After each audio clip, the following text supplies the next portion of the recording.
చెబుతూ మనిషి మనిషిగా బతకాలంటే ఎలా ఉండాలో ఎలా ఉండకూడదో ధర్మం, నీతి, న్యాయం అంటూ చెబుతూ అందరినీ నీతిమంతులుగాను జ్ఞానవంతులుగాను మారేలా చేస్తూ ఉండేవాడు.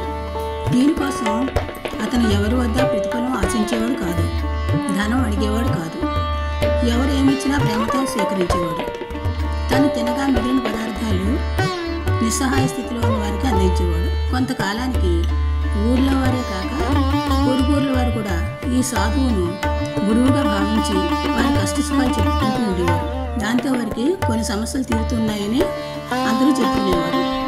ఆ ఊరిలో గోపాలయ్య అనే ఒక ధనికుడు ఉన్నాడు. అతడికి అందరికంటే తనే ధనవంతుడన్న అహంకారం బాగా ఎక్కువగా ఉండేది. అందరినీ హేళనగా చూసేవాడు. నాలాగా కష్టపడి పైకి రావాలి కానీ గురువుల చుట్టూ తిరిగితే వీళ్ళ కష్టాలు తీరుతాయా అంటూ అందరినీ విమర్శించేవాడు. అందరూ గురువు గారి గురించి మంచిగా చెప్పుకోవడంతో ఈ గోపాలయ్యలో అసూయ బయలుదేరింది. దాంతో గోపాలయ్య ఒకరోజు కోపంగా ఆ సాధువు దగ్గరికి వచ్చి, మనిషి కష్టపడి పనిచేసుకుంటూ బతకాలి కానీ మధ్యలో ఈ గురువులు ఎందుకు, ఏం ప్రయోజనం అంటూ హేళనగా మాట్లాడాడు. ఆ సాధువు ఏమీ మాట్లాడలేదు. చిన్నగా చిరునవ్వు నవ్వాడు. ఎవరు మీరు, ఏం చేస్తుంటారు అని అడిగాడు. నా పేరు గోపాలయ్య, నేను వ్యాపారం చేస్తుంటాను. ఈ ఊరికి అందరికీ ఉన్న ఒకే ఒక పెద్ద షాప్ మాది. అన్నీ దొరకని వస్తువు అంటూ ఉండదు అన్నాడు గర్వంగా. అలాగా, మరి నా దగ్గరికి ఎందుకు వచ్చినట్లు అని అడిగాడు సాధువు. వెంటనే ఏం చెప్పాలో ఎలా చెప్పాలో తోచలేదు గోపాలయ్య. అప్పుడు ఆ సాధువు, నాకు మీ షాపు ఒకసారి చూపిస్తారా అని అడిగాడు. అలాగే రండి చూపిస్తాను అంటూ గర్వంగా బయలుదేరి ఆ సాధువుని వెంట పెట్టుకుని వాళ్ళ షాపు వద్దకు తీసుకెడతాడు. ఆ రోజు షాపుకు సెలవు రోజు కావటం వల్ల షాపును శుభ్రం చేసేవాళ్ళు తప్ప కొనుగోలు చేసేవారు ఎవరూ లేరు. అప్పుడు ఆ సాధువు ఇలా అన్నాడు, ఎందుకు ఏమిటి అని అడగకుండా నేను చెప్పినట్లు చేస్తావా అన్నాడు. ఆ సాధువు షాపులో వస్తువులు అడుగుతాడేమో ఈయనకెందుకు అనుకుంటూ సందిగ్ధంగానే అలాగే చేస్తాను అని అన్నాడు ఆ గోపాలయ్య. చెప్పండి ఏమిటన్నాడు. అప్పుడు ఆ సాధువు, నీకు ఆవుని కానీ కుక్కను కానీ ఇలాంటి జంతువులను ఏమైనా పెంచే అలవాటు ఉందా అన్నాడు. దానికి 2 ఆవులు ఉన్నాయి, ఓ కుక్క ఉంది అన్నాడు. ఎందుకు వాటిని పెంచుతున్నావు అంటే, నా షాపులో మిగిలిపోయిన ఆకుకూరలు కాయగూరలు వాడిపోయాక ఎవరు కొనరు, అవన్నీ ఆవులకు పెడితే అవి తిని మంచిగా నాకు పాలు కొనే అవసరం లేకుండా పాలు ఇస్తాయి కదా, అందుకని ఆవులు పెంచుతున్నాను. అలాగే కుక్క మా షాపుకు కాపలా ఉంటుంది, పాడైపోయిన మాంసం దానికి పెడుతూ ఉంటాను అన్నాడు. అలాగా, అయితే ఓసారి ఆ ఆవుని షాపులోకి వదులు అన్నాడు సాధువు. అర్థం కాకపోయినా ఆవుని షాపులోకి వదిలాడు గోపాలయ్య. అది షాప్ అంతా తిరుగుతూ 4 పక్కల చూసుకుంటూ కాయగూరలు ఆకుకూరలు ఉన్న భాగం దగ్గరికి వెళ్ళి తనకు కావాల్సిన ఆకుకూరలు పళ్ళు తిని బయటకు వచ్చేసింది.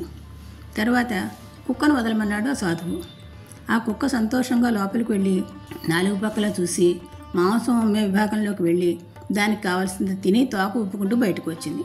గోపాలయ్యకి ఇదేమీ అర్థం కాలేదు. అప్పుడు ఆ సాధువు దారిని పోయే ఒక మనిషిని పిలిచి, నువ్వు ఈ షాపులోకి వెళ్ళి నీకు కావాల్సిన వస్తువులు తీసుకుని వెళ్ళు, ఓ అరగంట సమయంలో, డబ్బులు ఇవ్వక్కర్లేదు అన్నాడు. ఆ వ్యక్తి ఆనందంగా షాపులోకి వెళ్ళాడు. సాధువు గోపాలయ్య బయట కూర్చున్నారు. లోపల వ్యక్తి ఆత్రంగా అవి ఇవి అంటూ 4 రకాలు చూసుకుంటూ ఏం తీసుకోవాలో ఎన్ని తీసుకోవాలో అని ఆలోచిస్తూనే కాలం గడిపేశాడు.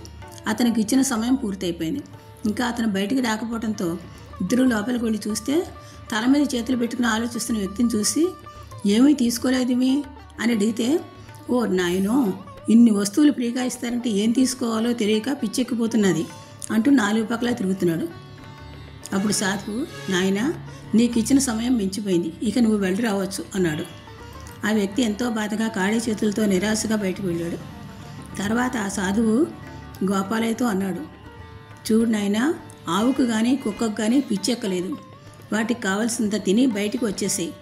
వాటికి రేపటికి దాచుకోవాలన్న స్వార్థం లేకపోవటం వల్ల ఓ ప్రశాంతంగా ఉంటాయి.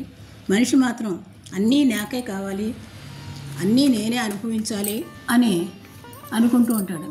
అన్నీ నాకే తెలుసు అనుకుంటాడు. అందుకే మనిషికి ఎలా జీవించాలో, ఎవరితో ఎలా ప్రవర్తించాలో, ఎలా ఉన్న స్థితి నుంచి ఉన్నత స్థితికి చేరుకోవాలో చెప్పేందుకే పెద్దలు గురువులు కావాల్సి వచ్చారు మనిషికి. పెద్దల ద్వారా గురువుల ద్వారా వచ్చే జ్ఞానంతో ప్రవర్తించేవారు సమాజంలో మంచి పేరు తెచ్చుకుంటూ 10 మందికి సహాయపడుతూ ఆదర్శవంతులుగా ఉంటూ రేపటి తరాల వారికి మార్గదర్శకులుగా ఉంటూ మిగులుతారు. చూడు గోపాలయ్య, నీ షాపులో నా వల్ల జరిగిన నష్టపరిహారం నేను చెల్లించుకుంటాను అనగానే గోపాలయ్య అహంకారం అంతా దిగిపోయింది. ఆ సాధువుకు మనస్ఫూర్తిగా క్షమాపణలు కోరి కాళ్ళ మీద పడి నమస్కరించుకున్నాడు. నిజమే స్వామి, ఇన్నాళ్ళు నేను ఎంతో పొరపాటుగా ఆలోచించాను. నిజంగా మనిషి ఎదుగుదలకు నేర్చుకునే చదువులతో పాటు సజ్జన సాంగత్యం, గురువుల అవసరం ఉంది అని నాకు అర్థమైంది స్వామి. నాకు జ్ఞానోపదేశం చేసిన మీరే నాకు గురువు అని చెప్పి ఆ రోజు నుంచి ధర్మంగా వ్యాపారం చేస్తూ అందరికీ సహాయం చేస్తూ గురువు అవసరం మనిషికి ఎంత అవసరమో చెప్తూ ఉండేవాడు గోపాలయ్య. అందుకే ధర్మ మార్గం చూపే గురువులు అందరికీ అవసరమే అనుకుంటున్నాను. మరి మీరేమనుకుంటున్నారో చెప్పండి. స్వస్తి.